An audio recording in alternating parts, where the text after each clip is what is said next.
السلام علیکم ورحمۃ اللہ وبرکاتہ۔ اعوذ باللہ من الشیطان الرجیم، بسم اللہ الرحمن الرحیم،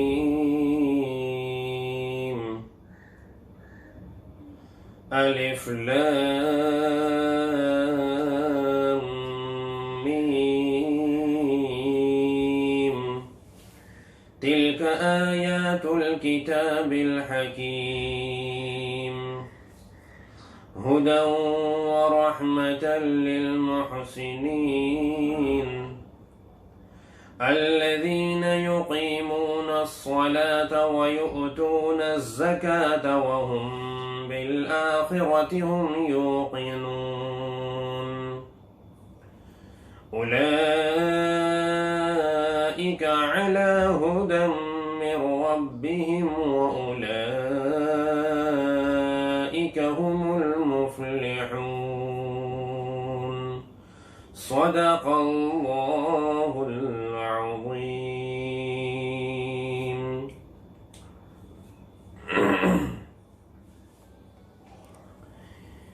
یہ سورہ لقمان کی 1 سے اور 5 نمبر تک آیتیں تلاوت کی گئی ہیں۔ سورہ لقمان جیسا کہ نام سے ظاہر ہے، حضرت لقمان حکیم جو بہت بڑے اللہ کے ولی گزرے ہیں ان کے نام سے منسوب ہے۔ اس سورت میں 34 آیتیں اور 4 رکوع ہیں۔ یہ سورت مکی ہے، یعنی ہجرت سے پہلے نازل ہوئی، اور ہجرت سے پہلے جو صورتیں نازل ہوئی ہیں عموماً آپ کو معلوم ہے کہ ان صورتوں میں یعنی مکی صورتوں میں احکامات زیادہ نہیں ہوتے، بلکہ وعظ و نصیحت اور ہدایت کی باتیں، ایمان کی باتیں ہوا کرتی ہیں۔ اس صورت میں بھی آپ بہت اچھی اچھی باتیں سنیں گے۔ حضرت لقمان حکیم کی نصیحتیں جو انہوں نے اپنے بیٹے کو کی، جس سے ہمیں سبق ملے گا کہ ہر باپ کو اپنے بچوں کی تربیت کس طرح سے کرنی چاہیے اور ان کے اخلاق کا کتنا خیال رکھنا چاہیے، ان کے دین کا اور ان کے عقائد کا کتنا خیال رکھنا ضروری ہے، اس سے ہمیں اندازہ ہوگا۔ تو غرض یہ ہے کہ اس صورت میں اللہ تبارک و تعالی نے بہت قیمتی نصیحتیں فرمائیں، اور اس کی جو پہلی آیت ہے الف لام میم، جیسے سورہ روم کو اللہ رب العزت نے انہی حروف کے ساتھ شروع کیا تھا، سورہ لقمان کو بھی اللہ پاک نے انہی حروف کے ساتھ شروع کیا ہے۔ وہاں آپ نے سنا تھا کہ الف لام میم حروف مقطعات میں سے ہے، اور اس کے معانی، اس کا مطلب، اس کا صحیح مفہوم اللہ کے علاوہ کوئی نہیں جانتا۔ ممکن ہے اللہ تبارک و تعالی نے آپ صلی اللہ علیہ وسلم کو یہ بات بتائی ہو، لیکن بہرحال امت سے یہ باتیں شیئر نہیں کی گئی، اور الف لام میم کا کوئی بھی دنیا میں شخص ایسا نہیں ہے کہ صحیح مطلب اور اس کا ترجمہ بتا سکے، یہ صرف اللہ کو ہی معلوم ہے۔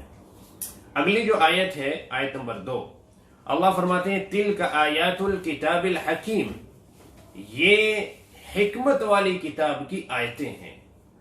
یعنی آپ پہلے ہی اپنا ذہن تیار کر لیجئے کہ ہمیں بہت ہی حکمت کی باتیں سننے کو ملنے والی ہیں۔ آپ اس کے لیے تیار رہیے کہ جو یہ گفتگو قرآن کریم کے حوالے سے کی جائیں گی، یہ معمولی اور نعوذ باللہ لچر نہیں، بلکہ بڑی مضبوط کتاب کی یہ باتیں ہیں۔ یہ کسی کمزور کتاب کی بات نہیں ہے، ہر بات بہت ہی مدلل ہے اور بہت ہی یعنی پروف کے ساتھ، مضبوطی کے ساتھ اس کے اندر گفتگو کی گئی ہے۔ اللہ تبارک و تعالی جو اس پورے جہان کو بنانے والے ہیں، اس پورے جہان کے پالنہار ہیں، اس کائنات کے خالق و مالک ہیں، اس نے یہ کائنات کیوں بنائی ہے؟ تو تو اس نے ہمیں یہ کتاب دی ہے جس کے اندر ذکر کیا گیا ہے کہ ہم نے یہ کتاب اس مقصد کے لیے بنائی ہے، اور اس کو استعمال کیسے کرنا ہے اس کا طریقہ اللہ رب العزت نے اس کتاب کے اندر کیا ہے۔ جیسے ہر کمپنی اپنا پروڈکٹ نکالتے وقت اس کے ساتھ ایک کتاب بھیجتی ہے۔ آپ موبائل خریدنے جاتے ہیں تو جب آپ موبائل گھر پر لاتے ہیں تو اس کے اندر سے آپ کو موبائل کے ساتھ ساتھ ایک کتاب بھی ملتی ہے جس میں اس کے فیچرز، اس کے فنکشنز بتائے ہوئے ہوتے ہیں، اس کے بنانے کا مقصد بتایا ہوا ہوتا ہے، اس کے استعمال کا طریقہ بتایا ہوا ہوتا ہے۔ ایسے ہی چونکہ وہ اس کمپنی کا پروڈکٹ ہے اور یہ پوری کائنات یہ اللہ کا پروڈکٹ ہے، تو اللہ تبارک و تعالیٰ کیسے ہو سکتا تھا کہ اپنا ایک پروڈکٹ پیش کرے اور پھر اللہ اس کے ساتھ ایک گائیڈ لائن ہمارے لیے نہ بھیجے؟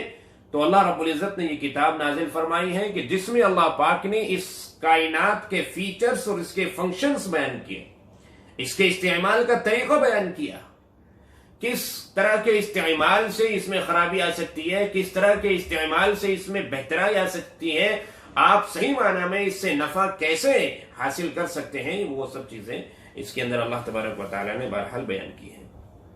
تو اللہ فرماتے ہیں کہ یہ حکمت والی کتاب کی آیتیں ہیں۔ حکیم کے معنی حکمت والے بھی ہیں اور حکیم کے معنی مضبوط کے بھی آتے ہیں، استحکام اسی سے بنا ہے۔ تو یہ حکمت والی کتاب کی آیتیں ہیں، مضبوط کتاب کی آیتیں ہیں، اور یہ آیتیں یوں تو بطور نصیحت کے سب کے لیے مفید ہے، ہر ایک کے لیے، عام و خاص، ایمان والا ہو یا غیر ایمان والا، نیک متقی پرہیزگار ہو یا گنہگار، سب کے لیے اس کے اندر پند و نصائح ہیں اور اس کے اندر قیمتی نصیحتیں ہیں۔ لیکن خاص اس سے جو نفع حاصل ہوتا ہے، جن لوگوں کے لیے یہ کتاب ہدایت کا ذریعہ ثابت ہوتی ہے، جن کے لیے یہ رحمت بنتی ہے، اللہ فرماتے ہیں وہ خاص لوگ ہیں، وہ مخصوص لوگ ہیں، یہ عام سب کے لیے نہیں۔ یعنی قرآن کریم سے جو نفع اٹھا سکتے ہیں وہ خاص لوگ ہی اٹھا سکتے ہیں۔ اور وہ کون لوگ ہیں؟ اللہ فرماتے ہیں محسنین، وہ محسنین ہیں، احسان کرنے والے۔ یہ کتاب ہدایت ہے، یہ کتاب باعث رحمت ہے، لیکن کن لوگوں کے لیے ہے؟ محسنین کے لیے ہے۔ بھئی محسنین کا کیا مطلب ہے؟ محسنین احسان کرنے والا ہماری جو اردو زبان ہے اس کے اعتبار سے نہیں۔ ہم کسی کے ساتھ اچھا سلوک کرتے ہیں تو ہم سمجھتے ہیں میں نے اس کے اوپر بہت بڑا احسان کیا ہے۔ یہاں احسان کے معنی دوسرے ہیں۔ آپ نے ایک حدیث میں سنا ہوگا، اللہ کے نبی صلی اللہ علیہ وسلم سے معلوم کیا گیا، پوچھا گیا کہ مل احسان، احسان کسے کہتے ہیں؟ آپ نے کیا فرمایا؟ ان تعبد کأنک ترا، کہ تم اللہ کی اس طرح سے عبادت کرو جیسے تم اللہ کو دیکھ رہے ہو، یہ ہے احسان۔ اور اگر یہ مقام حاصل نہ ہو سکے، کم از کم یہ خیال کرو کہ میرا رب مجھے دیکھ رہا ہے۔ جب یہ کیفیت پیدا ہو جائے گی کہ ہم عبادت یہ سمجھ کر کریں گے ہر وقت کہ میرا رب مجھے دیکھ رہا ہے، اس کی نظریں میرے اوپر ہے، جیسے ہم کسی افسر کی اور اپنے کسی بڑے کی ماتحتی میں کوئی کام کرتے ہیں اور ہمیں یہ معلوم ہو جائے کہ اس کی میرے اوپر نظریں ہیں اور وہ مجھے دیکھ رہا ہے، تو ہم کتنے اچھے طریقے سے، ڈھنگ سے، سلیقے سے، خلوص سے ہم کام کریں گے۔ ایسے ہی یہ ہمیں ہر وقت سوچنا ہے کہ ہمارا رب، ہمارا اللہ ہمیں دیکھ رہا ہے، اور صرف یہ نماز کے اندر کی کیفیت نہیں، یہ ہر وقت کی کیفیت ہونی چاہیے۔ ہم چاہے گھر میں ہیں، چاہے ہم دکان پر ہیں، مارکیٹ میں ہیں، کارخانے میں ہیں، بازار میں ہیں، ہے نا، کہیں پر بھی ہیں، تو ہمارا ایک یہ مزاج بن جائے کہ ہر وقت ہمیں یہ خیال رہے کہ ہمارا رب دیکھ رہا ہے۔ یہ احسان ہے۔ یہاں اس کی مزید جو ایک ڈیفینیشن کی ہے، اس کی تشریح کی ہے اللہ پاک نے آیت نمبر 4 میں، آپ ملاحظہ فرمائیں، اللہ فرماتے ہیں کہ یہ محسنین وہ لوگ ہیں، یہ احسان کرنے والے وہ لوگ ہیں کہ الذین یقیمون الصلاۃ، جو نماز قائم کرتے ہیں۔ جو کیا کرتے ہیں بھائی؟ نماز قائم۔ اور کیا کرتے ہیں؟ وَيُؤْتُونَ الزَّكَاةَ، زکات دیتے ہیں۔ اور کیا کرتے ہیں؟ وَهُمْ بِالْآخِرَةِ هُمْ يُوقِنُونَ، ان کا آخرت پر مکمل یقین ہو، ان کا عقیدہ مضبوط ہو، اللہ پر ان کا عقیدہ مضبوط ہو، غیب پر ان کا عقیدہ مضبوط ہو، کیونکہ آخرت کا تعلق غیب سے ہے۔ آخرت کو کسی نے دیکھا نہیں ہے، قبر کو کسی نے دیکھا نہیں ہے، حشر کو کسی نے دیکھا نہیں ہے، میزان عدل کو کسی نے دیکھا نہیں ہے، جنت اور جہنم کو دیکھا نہیں ہے۔ اس پر ایمان مضبوط ہونا چاہیے۔ تقریباً یہ وہی مضمون ہے جو اللہ پاک نے پہلے پارے میں بالکل شروع میں الف لام میم کے پارے میں ذکر کیا ہے۔ اور آپ یہ دیکھیے اللہ نے ان 3 لفظوں کے اندر سب چیزوں کو سمیٹ لیا ہے،